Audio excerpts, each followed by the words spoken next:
friends, welcome to my channel, The Decorative Dreamer.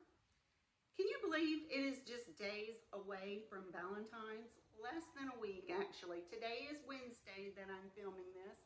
So I thought it'd be a good idea to kind of pop in and do one of my favorite things, a tablescape. This helps me to see what I'm going to do for Valentine's Day. And also it's fun to share, and I have a special, exciting little project that I worked on that I get to share with you as well. So let's take a look around. Okay, let's start with what we're going to be using for our Valentine's Tablescape. We'll just take a quick peek at all the little items I have set out. And you can get an idea of what I'm going to use. And now that you've seen what we'll be working with, I want to start with the first thing I've already got laid out. I brought out my buffalo plaid tablecloth. I was about to say table runner. Because I have table runner on my mind, and I'm going to show you that in just a minute. But I wanted to just kind of touch on that. I know we're all over the buffalo plaid. We do a lot of that at Christmas and bring all of that out. And then, of course, I do it, fall. I bring it out because I have curtains. And then I go fall and Christmas. And I really did kind of think about not using it. But my table's in a little rough shape with the wood. It needs a lot of work on the top, and I just wanted to give it a little extra cover. And the black and white theme goes well with the new table runner that I made, which is what I wanted to share with you today. For those of you that sew and quilt, you might be able to appreciate this beautiful little table runner that I made. I was so excited to make this. As you see, if you look closely, you'll see I did the quilting on that with my embroidery machine as well. And this was a Valentine's end-to-end pattern that I had made myself. Now, again, as a reminder, I don't sell my embroidery designs yet. Maybe one day. We'll see. But I will put a link to Designs by Juju. She does beautiful end-to-end patterns, and she does have some heart patterns. And the wonderful thing about her end-to-end patterns is that when you buy her design, you get all sizes of end-to-end patterns. So there's going to be one size in there that's going to fit your needs, whether you're using your larger hoop, your smaller hoop, whatever your project is. You will be able to find the right size to fit that project. The runner itself, I started out, as you might be able to tell, I was just going to make some placemats, quilted placemats, but then I remembered I already have Valentine's placemats. I don't have a Valentine's table runner. So after making two, I decided I'm going to go ahead and just make this into a table runner. So what I did was, of course, I added one more extra bit of sashing and one more piece instead of having the two. So that's why it looks like this. In the middle is a pattern that I designed again myself of the interlocking hearts, and I did them in this direction so that when you're sitting at the table, you can see them from both directions rather than all of them facing this way on the table runner or this way on the table runner, which I did that because I just felt like I'd like that look a lot better. And then, of course, on the ends, I did some X's and O's with the heart says the O's. This was totally fun. Oh, for my back, I do have to show you this. I did like a fleece type material in a hot pink on the back, and I love the way it kind of came out with a little carved look, which is really neat. So you can always think about that when you're doing your embroidery projects. How do you want it to look on the back? For this one, I did my appliques before I did my quilting and my end-to-end, because I didn't want any of my applique backings to show on the back in case I wanted to reverse this one year and use the hot pink for my Valentine's. Okay, so anyway, enough chit chat about the embroidery end. Let's move on for those of you that don't sew, that are ready to see some tablescaping. This is what we're going to start with on top of my buffalo plaid.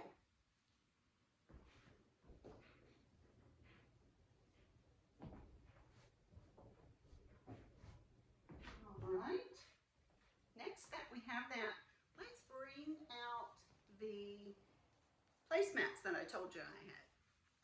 And here's the placemats. These were vinyl placemats. I don't know where I got them one year, either Ross or TJ Maxx or somewhere like that, most likely. So I just have this set of 4. We're just going to set a table of 4 this year. And I'll put those right in here.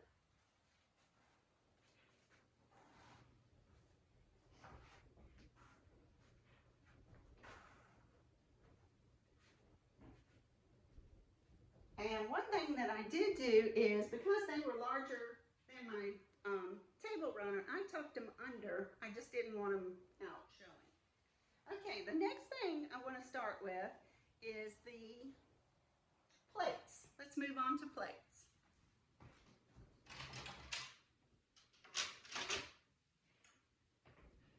Okay, y'all, I'm going in with black plates. I know, black, wow. But it will complement the colors that I have. And I actually bought these one year from, I don't know where I got them from, some thrift store. But I got a nice set of 4, and you can tell it still had a tag on the back. But my thoughts when I bought these were to use for Halloween. Everybody needs a black set of plates if you do tablescaping. But these are going to go for Valentine's this year. So we'll put those right on top. That's our next layer.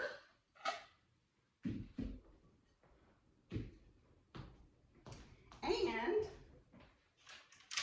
our next layer will be my Valentine plates. These are melamine. I don't remember where I got these from. I'm thinking Hobby Lobby or Michael's, most likely. I don't know if you can tell, but they do have a little bit of a sparkle to them too, which is really neat. Okay, so then we'll put those. All right, and now those are done. Okay, let's do silverware next. Okay, I'm gonna go in with these. These are stainless steel, and they have, you've probably seen them all around. They have kind of a hammered look to them. I like them because they look kind of bubbly. So we will start with these.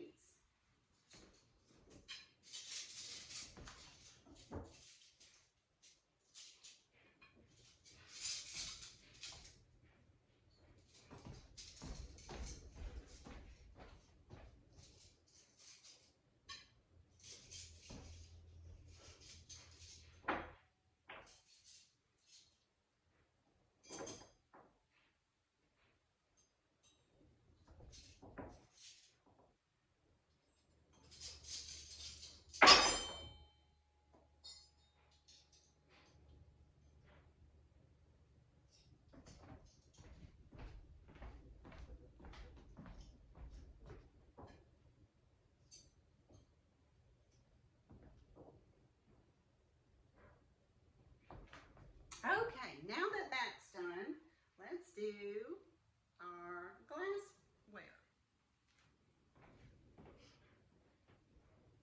Of course, the first thing I noticed was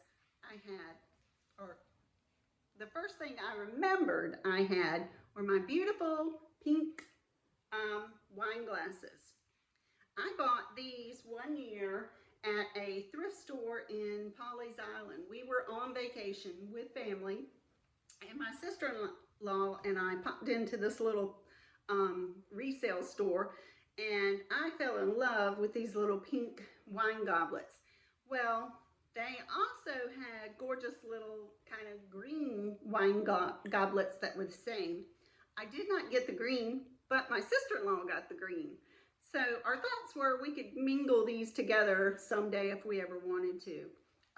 We have not so far, but we have used these when company comes over, and I pulled those out, and she always laughs and smiles and remembers the time we bought these together. So we're going to put those on. Okay.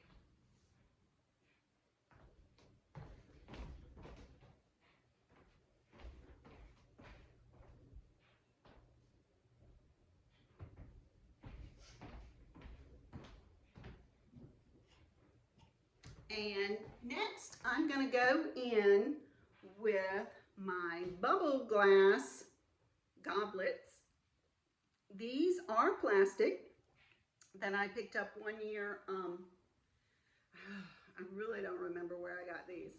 But anyway, they're a lot of fun, and they're perfect for tea and water and so forth. And they're nice and bubbly. Remember the bubble theme. I'll refer back to that in a minute and you'll understand a little more. So we're going to go in with these.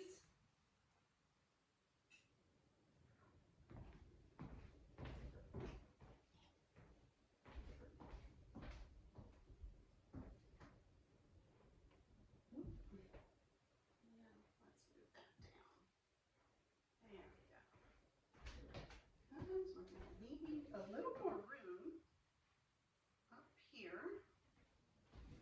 And let me do a little bit of adjusting.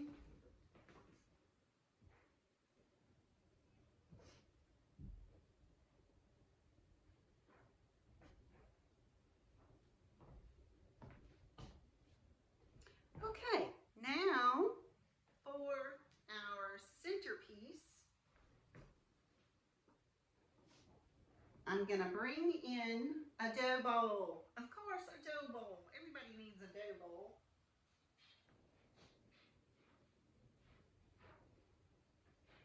And we'll come back in a close-up in just a moment. Actually, I'll go ahead and show you now. This is the bubble theme that I was referring to. As you can see, I have this compote that I bought just recently at Goodwill for like 89 cents. I know, it was too cute. Love the candle wicking glass, and I thought it goes well with my plastic glasses.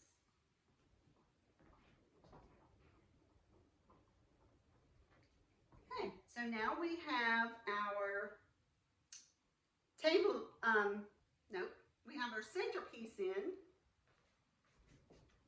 We're going to go in just a bit more with some cute, adorable candles. These glasses I just got recently from Goodwill as well. These were $1.89, and then I got 25% off of that.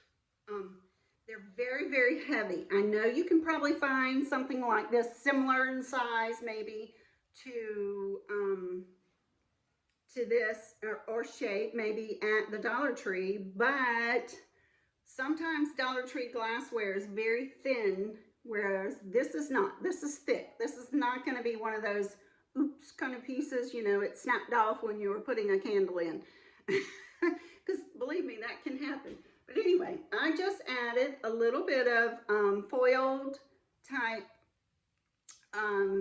wrapping, like for gift bag paper that I had on hand, and I just added that to do a little more pop of red, and we're going to put those on each side of our dough ball.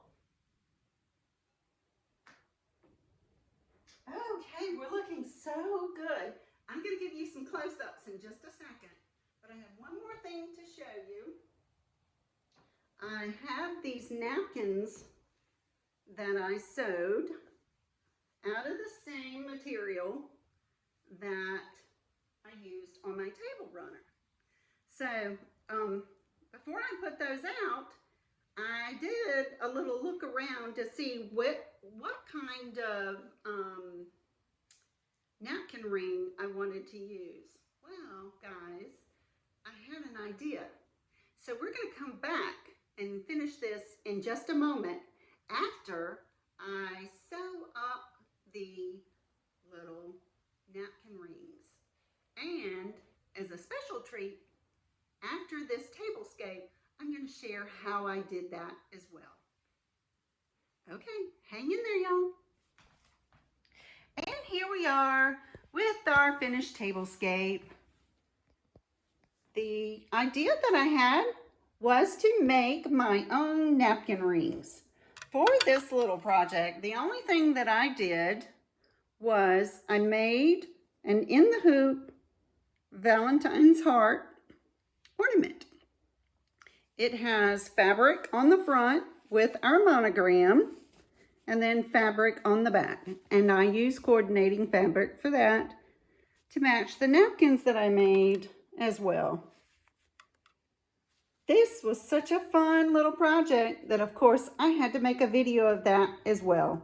So for you sewers, you be sure and watch that video too if you're interested in seeing how in the hoop projects are done. Meanwhile, let's take a look at my table setting for Valentine's Day. Now I hope you understand the black and white with the red. I think it all makes much better sense now. Thank you all so much for stopping by, and I hope if you enjoy this video, you'll give it a like and a thumbs up or maybe subscribe. I'd especially love to hear any comments and thoughts or suggestions that you may have. I'm open to all of it. Thanks, friends. I hope you all have a very special and happy, wonderful Valentine's Day with those you love.